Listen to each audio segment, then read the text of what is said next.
എന്താ ഡോക്ടർ എടുത്തോണാ എനിക്ക് വെള്ളം കൊടുത്തരട്ടെ. അമ്മേ ഇപ്പോൾ നല്ലാണ് ഛർദിക്കുന്ന, ഡോക്ടറെ അടുത്ത് കൊണ്ടേ കാണിച്ചാലോ?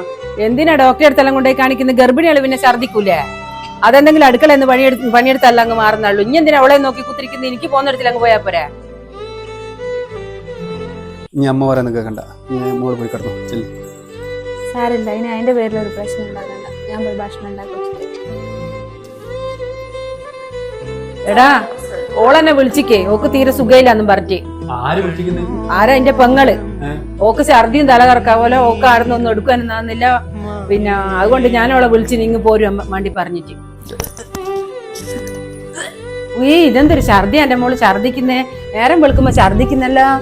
എടാ ഓക്ക് തീരെ സുഖയില്ല, ഓളെ കൊണ്ടുപോവാ. ഓളെന്താ ഛർദിക്കാനും ചെയ്യുന്നില്ല? ഓളെ കൊണ്ടുപോകാൻ നമുക്ക് വേഗം. എല്ലാം നിങ്ങളെ വർത്താനം കേട്ടാ ഓക്ക് വേറെന്തോ സുഖം. ഓക്ക് ഗർഭിണിയല്ലേ? ഗർഭിണിയല്ലാകുമ്പോ അങ്ങ് സാധാരണ തന്നെ ഛർദിക്കാൻ പിടിക്കലല്ലോ. ഓളോട് അടുക്കളയിൽ പോയിട്ട് എന്തെങ്കിലും പണിയും കിട്ടുമെന്ന് പറഞ്ഞാൽ എന്നാ ഓളെ ഛർദിയെല്ലാം അങ്ങ് മാറുകയും ചെയ്യും. നിങ്ങൾ അങ്ങനെയല്ലേ ജിത്തിനോട് പറഞ്ഞു?